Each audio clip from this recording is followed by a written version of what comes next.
नमस्कार दोस्तों, शुभ संध्या। एक बार फिर से मैं आप लोगों के बीच हाजिर हूँ। इसराइल और फिलिस्तीनों के बीच जो युद्ध चल रहा है, जो संघर्ष विराम की स्थिति में अभी फिलहाल नहीं दिख रहा है, उस पर हम लोग चर्चा करेंगे कि आखिर ऐसा क्यों हुआ, कहाँ से इस युद्ध की शुरुआत हुई। तो जैसा कि हम लोग जानते हैं, पिछले कुछ दिन पहले सुबह में 9 बजे में एक अलक्सा मस्जिद है। उस मस्जिद में कुछ आतंकवादी संगठन के ग्रुप के लोग बैठ करके इसराइल के खिलाफ कुछ षड्यंत्र रच रहे थे। जैसे ही इजरायली आर्मी को पता चला, वो वहां पहुंची और उन लोगों को ठिकाने लगाना शुरू कर दिए। इसके खिलाफ में फिलिस्तीनी सैनिकों ने 1700 रॉकेट दागना शुरू किए। शुरुआत उन्होंने ही की और सवेरे में सुबह से ही किया और शाम तक लगातार करते रहे। 1700 रॉकेट। उन्होंने एक स्पेशल रॉकेट लॉन्चर तैयार किया है, उसका नाम है अयास। हालांकि इसकी मारक क्षमता मात्र 250 किलोमीटर तक ही है। मगर अच्छी बात यह है कि इसराइल के पास एक एंटी बैलिस्टिक मिसाइल है जिसका नाम आयरन डोम रखा गया है, और उन्होंने इसे अपने पूरे देश में फैला करके रखा है, इनकी बैटरी को। और जहाँ कहीं भी हमेशा ये लोग अवेलेबल रहते हैं। जहाँ कहीं भी ये बम की घटना होती है या बमबारी होने की स्थिति में होती है, तो उनके कंट्री के रडार में जैसे ही आता है, ये 24 घंटे इनके आर्मी, इसराइल के आर्मी लगे रहते हैं।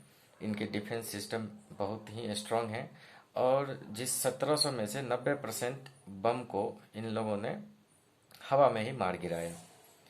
और हम सभी जानते हैं कि इनका एंटी बैलिस्टिक मिसाइल, जिसको आयरन डोम के नाम से जाना जाता है, बहुत ही बेहतर है।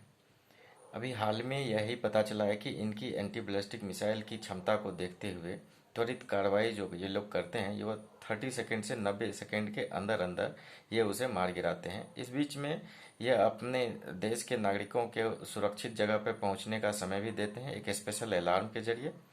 जो अलार्म बजते ही इजरायली सैनिक समझ जाते हैं कि उनके ऊपर किसी विदेशी या फिर किसी आतंकवादी संगठन ने हमला किया है, और वो छुप करके अपने ठिकाने में, जैसे कि अपने घर के अंदर चले जाना, इस तरह से अपने आप को छुप करके जान बचाने के लिए वो लोग एक्टिव हो जाते हैं। तो ये है एक इजराइल की विशेष क्षमता, जिसके द्वारा वो अपने आप को सेफ रखते हैं, सुरक्षित रखते हैं। और इसके बदले में जहाँ से ये आतंकवादी संगठन या कोई और कंट्री जैसे इन पर वार करता है, तो उस पर उन लोगों को भी ये नहीं छोड़ते हैं।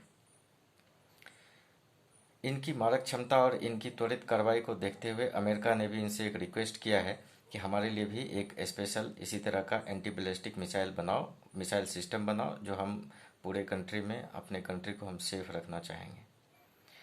और इसीलिए इसराइल एक मिसाइल बना भी रहा है, जिसका नाम रखा है द स्काई हंटर। अब हम चर्चा करते हैं फिलिस्तीनियों के बारे में। फिलिस्तीनी एक्चुअली में 1980 के दशक में फिलिस्तीनी एक कंट्री अपने आप को स्वघोषित मुस्लिम राष्ट्र घोषित कर दिया, और जिसका मुखिया यासिर अराफात हुआ करता था। और यासिर अराफात एक वही व्यक्ति है जिन्होंने 8 विमान अपहरण किए। 103 कंट्री इनके पीछे पड़ा हुआ था कि आप आतंकवादी हो और आप एक मुस्लिम राष्ट्र नहीं घोषित कर सकते हो। 2000 निर्दोष लोगों की जान ले ली थी इन्होंने। मगर ऐसे में इनके साथ कोई मुस्लिम कंट्री उस समय खड़े नहीं थे। ये घटना 1982-1983 ईस्वी की आसपास का है। कोई कंट्री इनके साथ खड़ा नहीं था। कोई मुस्लिम कंट्री, चाहे वो तुर्की हो, ईरान हो, या फिर पाकिस्तान हो, या फिर इराक हो, कोई कंट्री इनके साथ, सऊदी अरबिया हो, कोई कंट्री इनके साथ खड़ा नहीं था। ऐसे में एक कंट्री जो मुस्लिम राष्ट्र नहीं था, जो अपने आप को कम्युनल या धर्म निरपेक्ष राष्ट्र बोलता था, वह है भारत। भारत इनके साथ खड़ा था, और भारत ने सबसे पहले इनको इस्लामिक स्टेट का दर्जा दिया।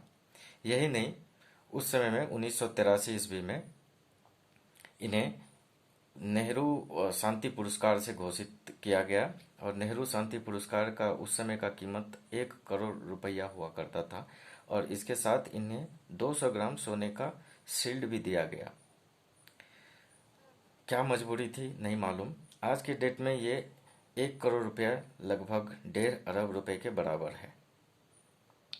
इतना ही नहीं, जब राजीव गांधी सत्ता में आए तो राजीव गांधी ने इन्हें इंदिरा गांधी अंतर्राष्ट्रीय शांति पुरस्कार से सम्मानित किया और एक बोइंग 747 विमान भी इन्हें गिफ्ट किया और कहा कि आप जहां जा सकते हैं इस विमान से, जिधर भी जाना हो आप चले जाइए।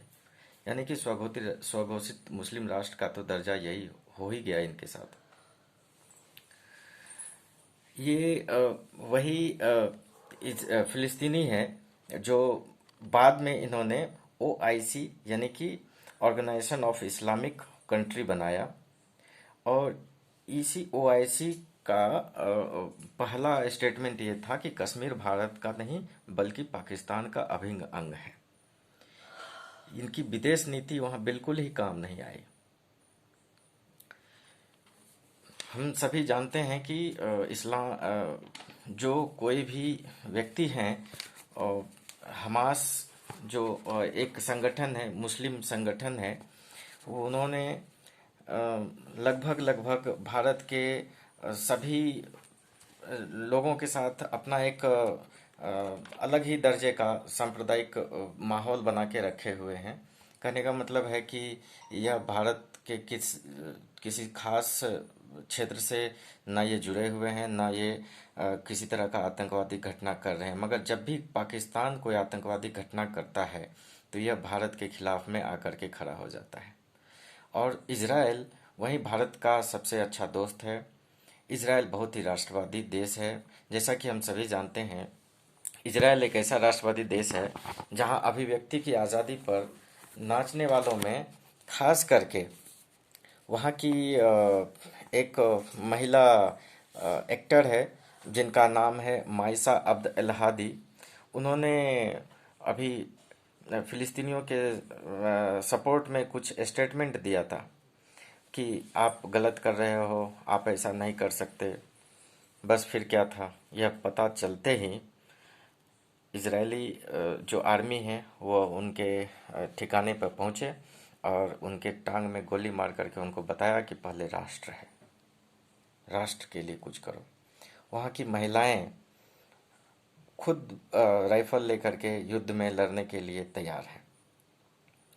दुर्भाग्य की बात यह है कि भारत के एक महिला जिनका नाम सौम्या संतोष है, जो केरल की इडुक्की की रहने वाली है, इनका जो वहाँ एक हाउस मेड के रूप में काम करती थी और उस समय जिस समय कि फिलिस्तीनियों के द्वारा इजराइल पर अटैक हुआ था, 1700 जो बम लगातार फोड़े गए थे फिलिस्तीनियों के द्वारा इजराइल के ऊपर, उसमें से 90% बम को इन्होंने एंटी बैलिस्टिक मिसाइल से गिरा दिया, मगर 10% जो बम का था उसमें से जो इफेक्ट पड़ा उसमें से एक बम इनके रिहायशी इलाकों में आकर के गिरा और टोटल 6 लोगों की मौत यूं ही हो गई, जिसमें कि भारत की सौम्या संतोष है जो केरल की इडुक्की की रहने वाली है।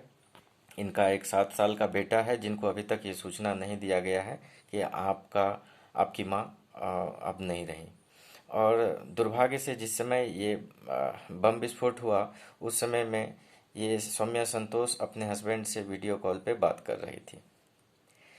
दुर्भाग्य इनका यहाँ तक ही नहीं रहा, सौम्या संतोष जी का, इनको केरल के जो चीफ मिनिस्टर हैं उनका नाम है पिनराई विजयन, उन्होंने एक खेद भी प्रकट नहीं किया।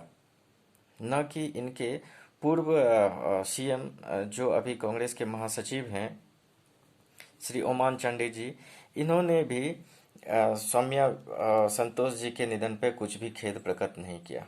क्यों नहीं किया? क्योंकि यदि वो खेद प्रकट करेंगे तो उनको ऐसा लगता है कि वो तुष्टीकरण के खिलाफ होगा। भारत में इजराइल के डिप्टी चीफ ऑफ मिशन रोनी येडेडिया ने कहा है कि ऐसा 26/11 के समय में जब भारत में लश्कर ए तोयबा ने आतंकवादी हमला कर दिया था मुंबई के ऊपर, तो उस समय में ऐसा हुआ था कि चबार्ड हाउस में लश्कर आतंकी के द्वारा 6 यहूदियों का निधन हो गया था और जिसमें एक इजरायली बच्ची भी थी, यानी कि बच्चा था जिसका नाम था मोशे। मोशे ने भी इजरायली मोशे ने भी एक 26/11 में अपने परिवार को खो दिया था। तो इनका खेद प्रकट करते हुए उन्होंने कहा कि जो हम लोग इसमें कुछ नहीं कर सकते हैं, जो कुछ भी हो गया। अब इजराइल सरकार ने घोषणा किया है, अपने स्पेशल विमान से आज उनका पार्थिव शरीर उनके गांव इडुकी तक पहुंचाया गया है। और इजराइल सरकार ने यह घोषणा किया है कि उनके परिवार, उनके बच्चे का संपूर्ण खर्च उठाया जाएगा, और जहां तक भी हो सकेगा इजराइल सरकार कटिबद्ध है उस परिजन के लिए कुछ करने के लिए। ये घटना है, ये चर्चा है। हम सभी जानते हैं कि आतंकवादी किसी धर्म या जाति या मजहब का नहीं होता। ऐसे में हम लोग उसका समर्थन न करें तो ज़्यादा अच्छा है। ऐसी क्या मजबूरी रही होगी केरल के चीफ मिनिस्टर्स का एंड एक्स चीफ मिनिस्टर का, जो उनके बारे में उन्होंने फेसबुक में तो पहले लिखा था मगर बाद में हटा दिया। ये वर्तमान स्थिति है भारत की। क्या कहा जाए इन पे? कहाँ से शुरुआत हुई? ये हमारा दोस्त जो अभी भारत के लिए हर एक रूप से चाहे वो वेंटिलेटर की सुविधा हो या ऑक्सीजन कंसंट्रेटर की सुविधा हो या फिर ऑक्सीजन जनरेटिंग मशीन्स देने की बात हो, हर तरीके से बेंजामिन नेतन्याहू जो इजराइल के पीएम हैं भारत के साथ खड़े हैं। हमेशा उन्होंने साथ खड़े रहने की कटिबद्धता जाहिर की है। ये अलग बात है कि भारत के प्रधानमंत्री श्री मोदी एवं जापान के पीएम भी अभी खुल करके उनके साथ खड़े रहने के लिए अपनी हामी जताई है। कहीं तो कुछ न कुछ ऐसा हो रहा है जो भारत ही नहीं पूरे देश को हिला करके रख दिया है। आखिर ये सेकुलरवाद, ये आतंकवाद, ये अलगाववाद, ये कब खत्म होगा? हम लोग चर्चा करते हैं इस पे। मैं आशा रखूंगा कि आपसे इस मसले पर अपना राय जानने का। आपको यदि ये वीडियो अच्छा लगा हो तो प्लीज़ लाइक करें, शेयर करें एवं ज़्यादा से ज़्यादा सब्सक्राइब करें, ताकि इस तरह का वीडियो हमेशा आपको मिलता रहे। धन्यवाद।